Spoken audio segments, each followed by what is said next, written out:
महिलाओं को आत्मनिर्भर बनाने के लिए सरकार द्वारा कई प्रकार की योजनाएं चलाई जा रही हैं, जिससे महिलाएं आत्मनिर्भर अपने पैरों पर खड़ी हो सके। साथ ही साथ कई क्षेत्रों में महिलाओं को प्रशिक्षण दे उनको रोजगार भी दिया जा रहा है। उसी क्रम में बस्ती जनपद के कजरीकुंड स्थित रेशम फर्म में भी महिलाओं को आत्मनिर्भर बनाने के लिए बेहद ही महत्वपूर्ण भूमिका निभा रहा है, जहां पर सैकड़ों संख्या में महिलाओं को रोजगार मिल रहा है, जिससे उनके आय में भी वृद्धि हो रही है। साथ ही साथ वो यहाँ से मिलने वाले आय से अपने परिवार की भी मदद कर रही है। पेश है एक रिपोर्ट। हमें 1-2 साल हो गया आने यहाँ, 2 साल से यहाँ पर रह रहे हैं। वो निजी काम करते हैं। बस 7-8 महीना जो मिल जाता। 7-8 महीना आप लोगों को यहाँ पे लगातार? हाँ, 230 रुपया रोज के मिलत है, मतलब 7,000 हो जाता है महीना में। मतलब अच्छा, तो इससे आप लोगों का खर्चा अपना निकल जाता है? हाँ, अपना खर्चा निकल जाता है पूरा। नहीं, अपने नहीं, हमारा गांव बदलिया है। यहाँ से कितना दूर होगा पूरा?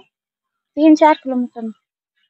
हम यहाँ हमेशा बरहमा से हमारे सरकारी था कि हमेशा का 7-8 महीना हो जाता काम करते। तो आप लोग मतलब यहाँ से कितना कुछ पैसा मिल जाता है? 230 मिला था रोज डेली। तो डेली का डेली मिलता है, महीने में? डेली हमेशा का साहब दे देते 15-15 दिन पे ऐसे दे देते कि खर्च चला करे आप। तो अब आप लोगों को अपने खर्च के लिए किसी सामने हाथ नहीं, क्यों सामने नहीं, हमेशा खुद की कमाई थे, खुद की खाई था। तो परिवार को भी सहयोग करती हैं? हाँ, परिवार हमारे घर भर सब आई जाते हैं। जब कीट पालक होए लगे थे तो घर भर आई जाते थे, तो सब जने मिलके करे साथ है।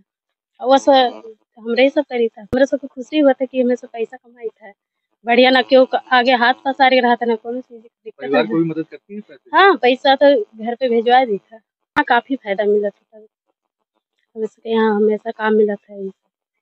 कम से कम हमारे यहाँ जो है कई सिस्टमों में मिला करके 100 से 150 महिलाएं काम करती हैं। कुछ कल्चरल कार्य करती हैं, कुछ पालन करती हैं।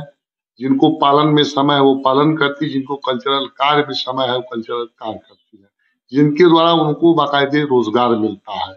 और उनको लमसम साल के 8 महीने हम लोग रोजगार देते हैं। एक रोजगार होता है कल्चरल कार्य का, छठी को काटा जाता है, फिर गुड़ाई होती है, फिर सिंचाई होती है, फिर घास पानी निकाला जाता है, नई पत्तियों को डेवलप किया जाता है। और सारी पत्तियां जब डेवलप हो जाती हैं तो 20 से 25 फरवरी के बीच में हमारे कीटाणु आ जाते हैं और कीट पालन का कार्य शुरू हो जाता है। कीट पालन का चक्र जो होता है वो 1 महीने का होता है, अंडे से लेके कुकून बनने तक का।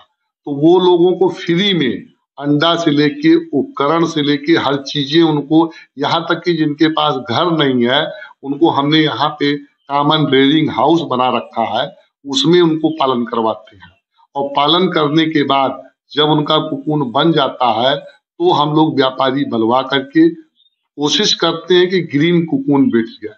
अगर ग्रीन कुकून का अच्छा रेट नहीं मिल पाया तो हमारे पास डायर मशीनें हैं, हम उसको सुखवा करके और उसके बाद तब व्यापारी को बुला करके ड्राई बेचते हैं। टोटली ये काम मोस्टली सैलरी हमारे यहाँ कोई नहीं है।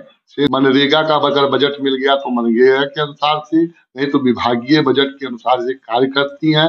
230 रुपए जो मनरेगा का रेट होता है वही हमारे विभाग का रेट है, उसके हिसाब से पर डे हम उनको देते हैं। जितने दिन उन्होंने काम किया उतने दिन का उनको पैसा मिल गया। 8 महीने तक बराबर रोजगार मिलता रहता है कई प्रोसेस में। हमारे फार्म से लगे कम से कम 8 किलोमीटर रेंज के अंदर तमाम गांव हैं, वो सब जुड़े हुए हैं। और मोस्टली ये काम महिलाओं का है ही है, क्योंकि इसमें पत्तियों को चुना जाता है। जैसे हमारे पास फार्म कंप्लीट है तो हर स्टेज में हमारे कीड़ों के 4 स्टेज होते हैं।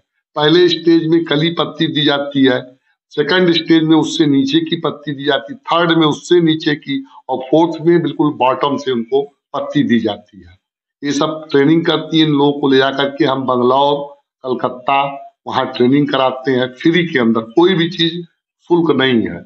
और जब ये कृषि की आती करती हैं तो जो इनका बन जाता है व्यापारी बुलवा करके हम बेच करके वो पैसा इनको हम दे देते हैं।